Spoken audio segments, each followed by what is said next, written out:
pour les autres miracles et faveurs. Le témoin suivant.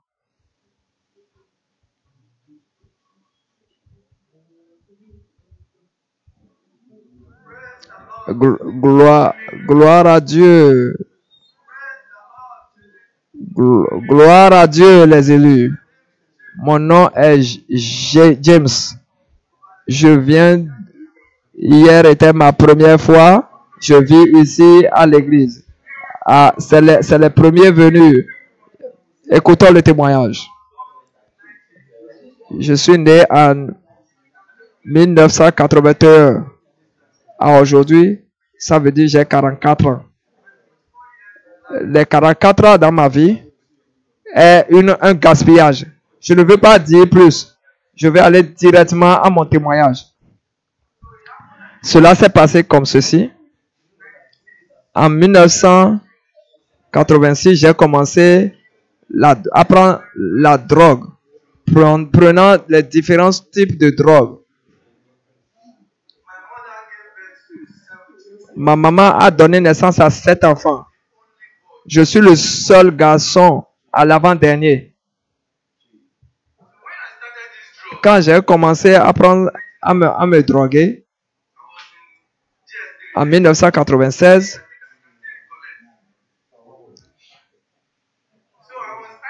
donc je cachais cela pensant que j'étais en train de jouir de la vie. Donc, un jour, mon père m'a appelé. Il m'a dit, James, arrête cette drogue que tu prends. Si tu arrêtes de prendre cela, tu vas souffrir. Mes frères et sœurs, j'ai souffert. J'ai souffert. Donc, 2 ans passés, et l'homme a rendu l'âme. Et après son décès, toutes mes sœurs et mes grandes sœurs ont refusé de partager les biens de mon père avec moi. Parce qu'ils croient que s'ils partagent un bien avec moi, ils me donnent un bien, je vais l'utiliser pour me droguer. Donc, la maison de mon père est à Ibadan. J'ai quitté là-bas pour venir à Lagos. Donc, arrivé ici, je n'étais pas très content. Et je crois Dieu de me délivrer un de ces jours. Donc, je me suis vu avec certains mauvais gars ici. Certains sont des dealers de drogue, des trafiquants de drogue. J'ai commencé à prendre cela là-bas jusqu'à l'année passée que je pouvais m'en souvenir. Et nous étions sous le pont vivant la drogue comme d'habitude. J'ai maintenant vu un homme, un élu de Dieu qui portait un tablier. Et l'homme n'avait même pas peur. Peut-être comme je me tiens ici pour parler, il pourrait me voir. Maintenant, il s'est avancé au milieu de nous. Je lui ai demandé, mais il dit qu'il veut prêcher. Je lui ai dit non, de le laisser. Les autres ont dit de le laisser, de le faire partir. J'ai dit non. Donc, l'homme a découvert que j'étais le seul qui lui parlait. Et il était concentré sur moi, me parlait. Et pourquoi j'étais au milieu de cette sorte de ces gens. Et après avoir prêché, il a prié pour moi. Et j'ai dit, moi que tu vois ici, Dieu m'a déjà sorti. Dieu m'a déjà donné de l'argent. Et je l'ai mal utilisé. Donc moi, il faut dire à tes gars de prendre ceci de moi. J'étais choqué. Mais quelle est cette prière? Je dis, prenez-le seulement. Et le Dieu qui l'a fait, si Dieu l'a fait pour moi, je viendrai et je témoignerai. Donc, en ce moment, écoutez, j'ai dit à l'homme, s'il a la Bible, il peut me donner la Bible. Donc, peut-être s'il me donne la Bible, je vais commençant par lire cela, je vais commencer à laisser ceci un peu. Il m'a dit, viens à mon église. À Ijesha. Et donc, il dit qu'il continuera à prier pour moi. J'ai dit, mais, pardon, depuis que je prends cette drogue,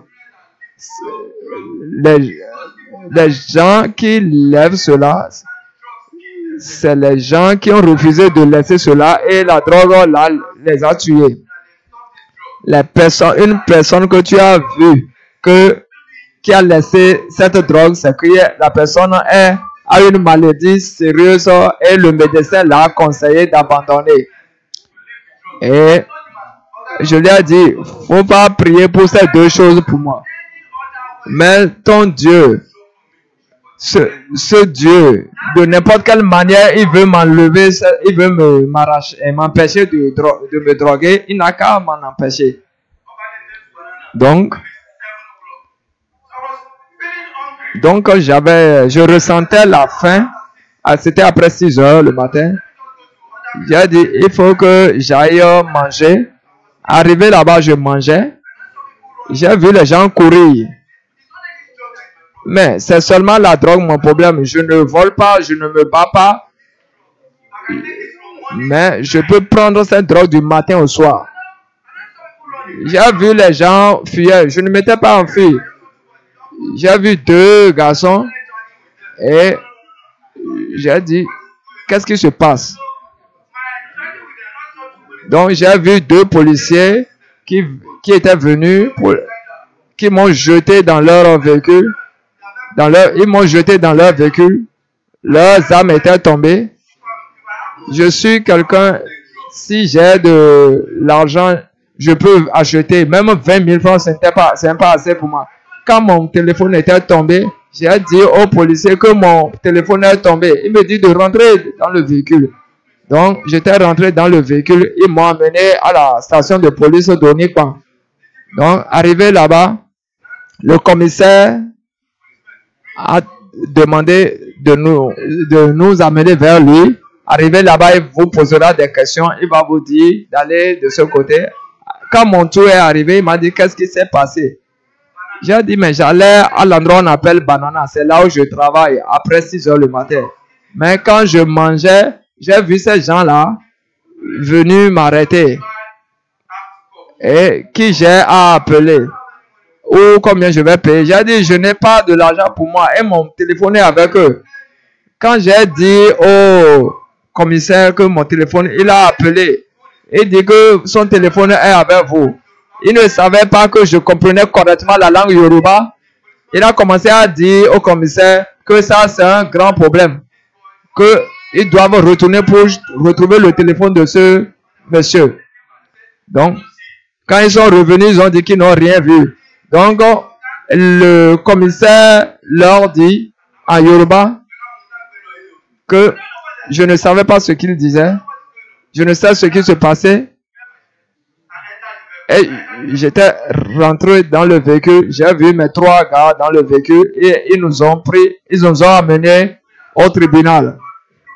Et ils ont signé des papiers. Et êtes-vous... Moi, j'ai dit, je ne suis pas au devoir.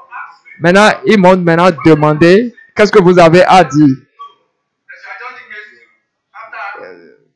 Et ils ont dit non, qu'ils vont juger le cas après 2 mois. Et voilà comment je me suis retrouvé en prison. Donc, j'ai dit, je veux manger. Je me suis levé pour aller manger avant d'aller au travail et je me suis retrouvé en prison. Et depuis 1996 où je prends la drogue, la police ne m'a pas arrêté un seul jour pour même parler de me retrouver en prison. Donc, c'est après 2 semaines je me suis retrouvé. J'ai dit, mais ça fait 2 semaines à l'intérieur de la prison. Et à l'intérieur de la prison, il n'y a pas cette sorte de drogue que vous n'allez pas trouver. Tous les types toutes les sortes de drogues sont dans la prison. Et après 2 semaines, je ne prenais aucune drogue à l'intérieur de la prison. Je me suis maintenant souvenu ce frère qui a prié. Maintenant, je me suis regardé. J'ai dit, c'est la manière dont Dieu veut m'enlever cette habitude de prendre la drogue. Donc, mais parce que je savais la manière dont je prenais cette drogue.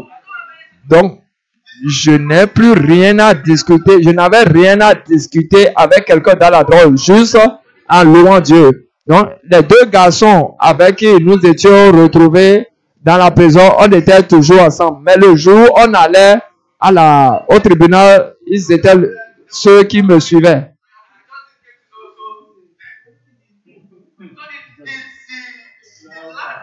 Donc, la dernière fois nous étions allés au tribunal, c'était le mois passé. L'année passée. Et quand je l'avais maintenu, ils sont venus vers moi. Toi, tu n'as personne. Ou bien, tu ne sais pas le problème dans lequel tu t'es mis. J'ai dit, mais c'est Dieu qui me confronte. Hein. Et si Dieu finit de me confronter, il va me laisser, je vais partir. Et ils m'ont regardé. Il m'a dit, mais qu'est-ce que tu as fait à Dieu et Dieu est en train de te confronter. J'ai dit, ne pas s'inquiéter. Que moi, que je comprends ce qui est en train de se passer avec moi. Ce qui est en train de m'arriver. Et bien dit, je lui ai dit que je suis un homme mauvais et quelqu'un qui prenait la drogue sérieusement. Et j'ai prié, j'ai demandé à Dieu de m'enlever la drogue, pas par la maladie, pas par la mort, mais par n'importe quelle autre manière. Mais peut-être c'est le moyen que Dieu a trouvé pour m'enlever de certaines mauvaises habitudes. Donc, dans ce mois-là, le 15 de ce mois, et c'était la dernière fois que nous étions allés au tribunal, arrivé là-bas, le magistrat, ils ont dit qu'ils vont encore juger le cas, ils ont reporté le cas pour le mois suivant. Maintenant, le juge m'a demandé, qu'est-ce que tu veux dire? C'est une femme. J'ai dit, madame. Et le juge m'a dit, cet homme, nous ne le connaissons nulle part. Cet homme n'est pas parmi nous. Ne sachant que les 2 autres,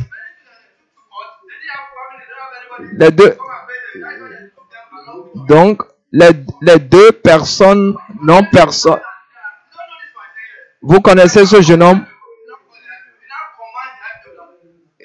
Ils ont dit la prochaine fois qu'ils ne veulent plus voir cet homme avec ces gens. Maintenant, ces 2 garçons qu'ils ont relâchés, voilà comment. Maintenant, on m'a laissé, on a libéré les 2 garçons et on m'a laissé moi dans cette prison. Et ça, c'est un miracle. Mon témoignage maintenant est ceci. J'ai passé 11 bons mois dans cette prison. Après que je sois sorti, je me suis regardé, j'ai dit, avant-hier, c'était un autre mois qui a fait que j'ai fait 11 mois, 1 mois et 1 mois en dehors de la prison. Ce qui veut dire 12 mois. Je ne sais où l'homme qui a prié pour moi, je ne sais où il est. Je remercie le Dieu des élus. Il n'a pas utilisé ma mort, il n'a pas utilisé une maladie pour m'arracher cette manière de prendre de la drogue. Donc je suis ici pour donner la gloire à Dieu. Mais rappelez-vous, mon frère, rappelez-vous, nous ne savons pas comment vous êtes venu à ce programme. Je fais juste un commentaire. Je suis juste en train de vous dire, de vous assurer que vous continuez avec le Dieu des élus. Comme vous avez identifié la source de ce miracle, et ce frère élu qui portait le tablier qui vous a prêché, et cela s'est passé, et ceci qui a gaspillé votre 44 ans, et le Dieu des élus l'a détruit, et vous êtes maintenant libre. Donc, continuez dans les élus de Dieu, et notre pasteur a dit, le fait de continuer amène la liberté. Alors, continuez, et Dieu vous recouvrira tout ce que vous avez perdu. Donc, depuis que j'ai mis pied ici, je ne crois pas que je vais quitter ici. Mon père, avant qu'il ne meure, fut un prophète de l'église céleste. Mes soeurs sont aussi prophètes. Je n'ai pas à aller dans une autre église. Donc, parce que ce que je vois, je ne vois pas cette vraie chrétienté dans mes parents. Mais cet homme qui était venu m'a prié. Il essayait même de me donner l'argent pour me transporter. Je peux voir cette chrétienté en lui. Hier, j'étais resté ici. Je n'ai même pas pu sortir. Donc, je remercie Dieu. Je remercie Dieu. Merci Père. Merci Dieu des élus.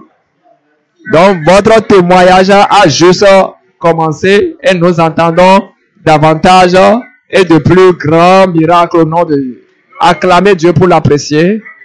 Savez-vous, ça c'est l'objectif et l'affaire du ministère du réveil charismatique des élus de Dieu pour changer les gens du mal, de la méchanceté et faire des enfants de Dieu. Le pasteur a ordonné à tout le peuple élu de prêcher au monde, d'inviter les gens pour qu'ils viennent au contact de cette grâce.